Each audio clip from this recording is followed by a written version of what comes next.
शुरू में हमें एक पुलाव आइलैंड दिखाया जाता है, जो हमारी आज की फिल्म का नाम भी है। जहाँ पर एक छोटा सा गांव था। वहाँ पर एक लेडी बैठी रो रही थी। वो किसी को याद करके बहुत ज्यादा रो रही होती है। फिर उधर ही एक केव वार के अंदर रिचुअल काला जादू होता दिखाई देता है। उधर बैठी एक औरत किसी की तबाही के लिए काला जादू कर रही थी। इस जगह का आखिर क्या राज था? वो लेडी कौन थी जो रो रही थी? इन सब बातों का पता हमें कहानी में आगे जाकर चलेगा। अब कहानी में हमें आगे केट नाम की एक लड़की दिखाई जाती है, जिसको ये सब नजर आ रहा था जो हमने अभी सब देखा, यानी कि कहानी में शुरुआत वाला सीन। उसे कुछ भी समझ नहीं आ रहा था कि आखिर उसे ये सब कुछ क्यों दिखाई दे रहा है। दरअसल केट के साथ अक्सर ऐसा होता। उसे अपने विजन्स ख्यालों में जो भी नजर आता वो पूरा दिखाई नहीं देता था, सिर्फ वो कुछ झलकियां ही देख पाती थी। खैर, केट अपने सभी दोस्तों से मिलती है। इन्होंने छुट्टियां मनाने एक आइलैंड पर जाने का फैसला किया था। जब ये सभी वहाँ पर पहुँच जाते हैं तो उधर ही केट की दोस्त को अपनी सौतेली बहन मिलती है, जो अपने ग्रुप के साथ आई हुई थी। ये एक दूसरे को बिल्कुल भी पसंद नहीं करती थी और एक ही जगह पर आना इन दोनों का एक दूसरे को बिल्कुल अच्छा नहीं लग रहा था। मगर फिर भी है, सभी अपने कमरों में चले जाते हैं। केट को फिर से यहाँ अपने विजन्स ख्यालों में किसी आदमी की आवाज आती है, जो किसी मौली नाम की औरत को पुकार रहा था। वो आदमी कह रहा था, हम कभी अलग नहीं होंगे। केट इन सबसे घबरा गई थी। तभी उसके कमरे में उसकी दो दोस्तें आ जाती हैं। उधर बाहर केट का दोस्त, जिसका नाम काई था, जो स्विमिंग पूल के पास बैठा अपने दोस्त से बातें कर रहा था, वो उसे बताता है कि वो केट को बहुत पसंद करता है और बहुत जल्दी उसे भी वो सब बता देगा। वो उसके लिए एक ब्रेसलेट भी लेकर आया था। जब रात होती है, सब बैठे खाना खा रही थी, तो यहाँ पर केट का दोस्त जब सिगरेट पी रहा था तो उसके पास एक औरत खड़ी थी, जो उसे सिगरेट पीता देखकर बिल्कुल भी अच्छा महसूस नहीं कर रही थी। यहाँ पर हैरानी की बात ये थी कि केट का दोस्त उस औरत को देख नहीं पा रहा था, मतलब कि वो एक आत्मा थी और उसी लड़के की मॉम, जिसको अब सिर्फ केट देख पा रही थी, जो कि काफी अजीब बात थी। अब अगली सुबह केट के सभी दोस्त और उसकी दोस्त की सौतेली बहन का ग्रुप, सब लोग मिलकर एक दूसरे आइलैंड पर जाने के लिए निकल जाते हैं। तभी वो सब जाते हुए अपने पास ही वही पुलाव आइलैंड देखते हैं, जिसको कहानी के शुरू में देखा, जो उनका ध्यान अपनी तरफ कर रहा था। यहाँ पर वो सभी बोट चलाने वाले आदमी से उस आइलैंड पर जाने का कहते हैं, लेकिन वो उन्हें अंदर ले जाने से मना कर देता है, ये कहकर कि वो जगह बहुत खतरनाक है और वैसे भी वहाँ पर जाना मना है, इसलिए मैं आप लोगों को उस आइलैंड पर नहीं ले जा सकता। तभी काई उसे यहाँ पर ज्यादा पैसे देने की लालच भी देता है, मगर वो बोट चलाने वाला आदमी फिर भी नहीं मानता। वो तो उस आइलैंड का नाम सुनकर डर सा गया था। खैर, ये सभी समंदर के बीच ही रुककर पानी में तैरने लगते हैं।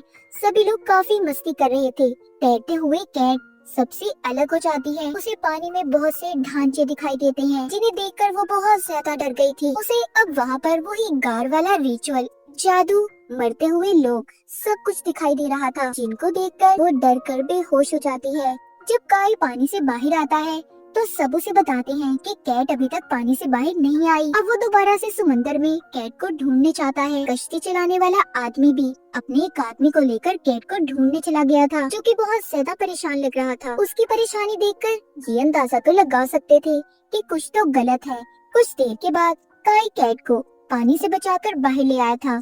उसकी हालत बहुत खराब थी और बहुत ज्यादा डरी हुई नजर आती है। यहीं पर बोट चलाने वाला आदमी उन्हें बताता है कि ये जो आइलैंड है ना, उसकी अपनी एक कहानी है, इसीलिए मैं आपको उस जगह पर लेकर नहीं गया। वो बताता है कि एक औरत ने उस आइलैंड पर कर्ज दिया, बद्दुआ दी, जिसने आइलैंड पर रहने वाले सभी लोगों की जान ले ली और जो भी लोग मारे गए उनकी लाशें आज तक किसी को नहीं मिली। और अभी भी कुछ लोगों का कहना है कि उस आइलैंड पर कर्ज अभी भी फैला हुआ है, इसलिए सबको उस आइलैंड से दूर रहने का कहा जाता है। और आज जो सब कुछ केट के साथ हुआ, एक किस्म की वार्निंग थी कि तुम्हें यहाँ से जल्दी चले जाना चाहिए। वो तो इन सबको इतनी कहानी सुनाकर चला गया था, मगर इन्हें उस बोट चलाने वाले आदमी की बातों पर यकीन नहीं आता।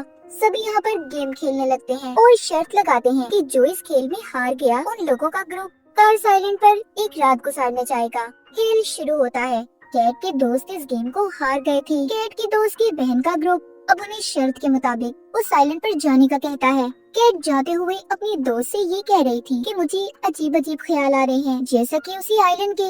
ये सुनकर उसकी दोस्त कहती है, टेंशन नहीं लो, दरअसल तुमने उस आइलैंड की कहानी सुनी है ना, तो शायद इसलिए तुम्हें ऐसे ख्याल आ रहे हैं। केट की दोस्त की बहन का ग्रुप उन्हें आइलैंड पर छोड़कर चले गए थे। कैट के दोस्तों को सारी रात इसी आइलैंड पर गुजारनी थी, जो इनके लिए खतरनाक साबित हो सकता था। कैट अपने दोस्तों के साथ उस आइलैंड के अंदर आ गई थी। उन्हें वहाँ पर एक गांव दिखाई देता है, जहाँ पर रस्सी को बांधकर उसके इर्द गिर्द मूर्तियाँ रखी हुई थी। ऐसा लग रहा था कि जैसे उस गांव में जाना मना हो, उसका रास्ता बंद किया हो। मगर कैट के दोस्त उस रस्सी को खोल देते हैं। सभी उस गांव के अंदर दाखिल हो गए थे। वहाँ पर जब ये बने हुए घरों को देखते हैं, जिन पर कुछ अजीब सा लिखा हुआ था, ये सब कुछ देखकर सभी दोस्त उन चीजों का मजाक बनाने लगते हैं, जिस पर कैट उनसे कहती है कि उन्हें ऐसा नहीं करना चाहिए। और इसी तरह रात भी हो गई थी। काय उन सबको बताता है कि मैंने इधर एक खाली घर को देखा। आज रात हम सब उस घर में सो सकते हैं, जो जंगल में कैंपिंग से तो बेहतर ही होगा। सभी उधर जाकर सो जाते हैं। काय के दोस्त को तभी कुछ महसूस होता है, जैसे इन पर किसी ने नजर रखी हो। कैट भी जब आधी रात को उठती है, तो उसे किसी औरत की रोने की आवाजें आ रही थी। जब भी उस आवाज का पीछा करती है, तो उसे अपने विजन्स ख्यालों में एक औरत नजर आती है, जो किसी आदमी को पकड़कर बहुत ज्यादा रो रही थी। वो आदमी मर चुका था। गांव के सभी लोग उधर जमा थे। वहाँ का लीडर सबसे ये कहता है कि आज यहाँ पर क्या हुआ, इसके बाद कोई इस बारे में बात नहीं करेगा। फिर उसी औरत को गार में दिखाया जाता है, जो एक भयानक रूप में थी और काला जादू कर रही होती है। मतलब उस औरत के साथ गांव वालों ने कुछ तो गलत किया था। और ये सब शुरुआत वाला सीन था। अब खैर सुबह हो जाती है। कैट उसी घर में थी जहाँ पर सब सोए थे। अब वो बहुत ज्यादा डरी हुई नजर आती है। मतलब जो कुछ भी उसने रात में देखा, वो सिर्फ सोते हुए उसके सपने में आया था। ये सब अभी साइलेंट से जाने के लिए तैयार थे। समंदर के किनारे खड़े उसी ग्रुप का इंतजार कर रहे होते हैं, जो इन्हें लेने आने वाला था। मतलब शर्त के मुताबिक इन्होंने एक रात इस आइलैंड पर गुजार ली थी। शाम हो जाती है। इन्हें लेने कोई नहीं आया था। सब बहुत परेशान थे। कैट के दोस्त अपने फोन में कैट को सोते हुए सबकी तस्वीर दिखाती है, जो बहुत अजीब बात थी। वो कहती है कैट, हम सब उस वक्त सो रहे थे, तो ये तस्वीर भला किसने बनाई होगी। वहीं पर काय भी उस तस्वीर को देखता है।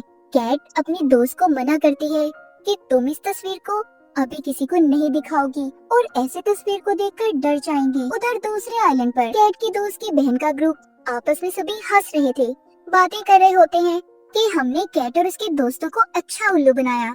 ये बात बोट चलाने वाला आदमी भी सुन लेता है। वो इनसे पूछता है कि आखिर तुमने उन्हें छोड़ा कहाँ था? तुम ऐसे इतनी बड़ी बेवकूफी कैसे कर सकते हो? वो जल्दी से कैट को फोन भी करता है, मगर किसी का भी फोन नहीं लग रहा था। अब वो उनके लिए एक वॉइस मैसेज छोड़ता है कि अगर तुम लोग उस आइलैंड पर हो, तो वहाँ एक गाँव है, उधर मत जाना। वो जगह खतरनाक है, क्योंकि वहाँ पर एक औरत ने काला जादू किया हुआ है और वो उसी जगह पर मौजूद है। लेकिन वो आदमी इस बात को नहीं जानता था कि अब तक बहुत देर हो चुकी है। कैट और उसके दोस्त तो पहले ही उस गांव में जा चुके थे। अब उधर ही पुलाव आइलैंड पर कैट और उसके दोस्त उसी घर में रात गुजारने का दोबारा सोचते हैं, जहाँ पर वो पहले रुके थे। जब सब सो गए थे, कैट के दो दोस्त बाहर आकर घूमने लगते हैं। तभी वो गार्ड, जहाँ पर पहले हमने एक औरत को काला जादू करके देखा था, वो औरत जाग गई थी। दरअसल वो पूरे 20 साल बाद जागी थी।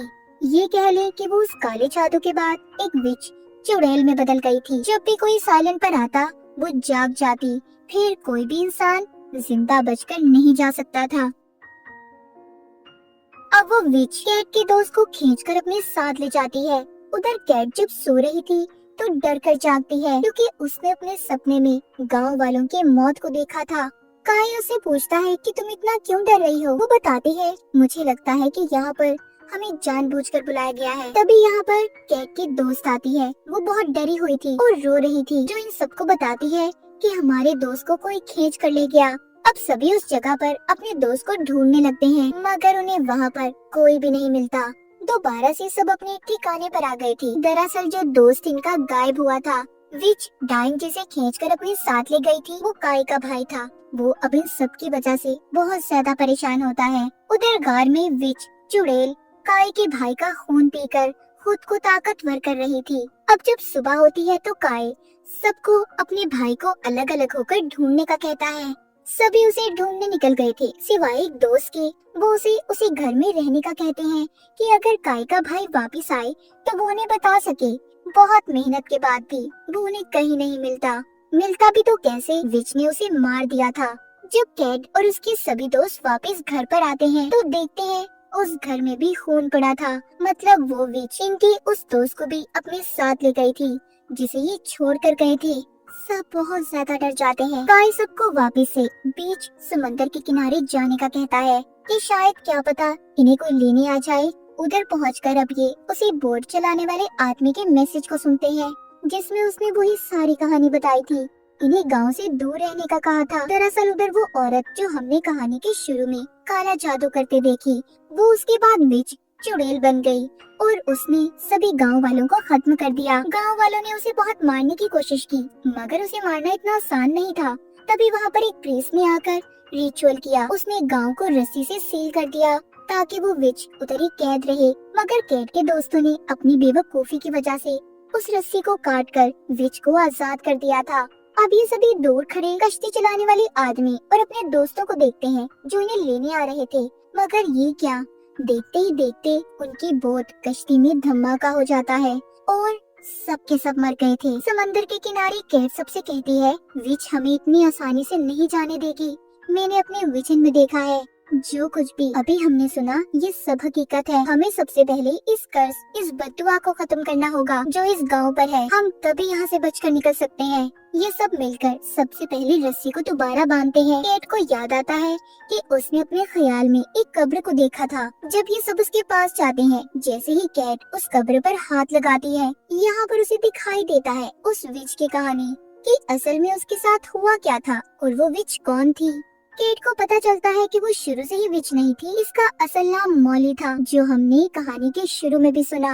मॉली के गांव में एक दिन किसी दूसरे गांव का लड़का आया। इन दोनों को एक दूसरे से प्यार हो गया। ये शादी करके साथ रहने लगे, मगर ये बात मॉली के गांव वालों को बिल्कुल पसंद नहीं थी। इसीलिए उन सब ने मिलकर मॉली के हस्बैंड को मार दिया, जिस वजह से मॉली पूरी तरह से टूट गई। फिर उसने गार में जाकर काला जादू करना शुरू कर दिया। मतलब कहानी के शुरू में जो औरत रो रही थी और जो काला जादू कर रही थी वो मॉली ही थी।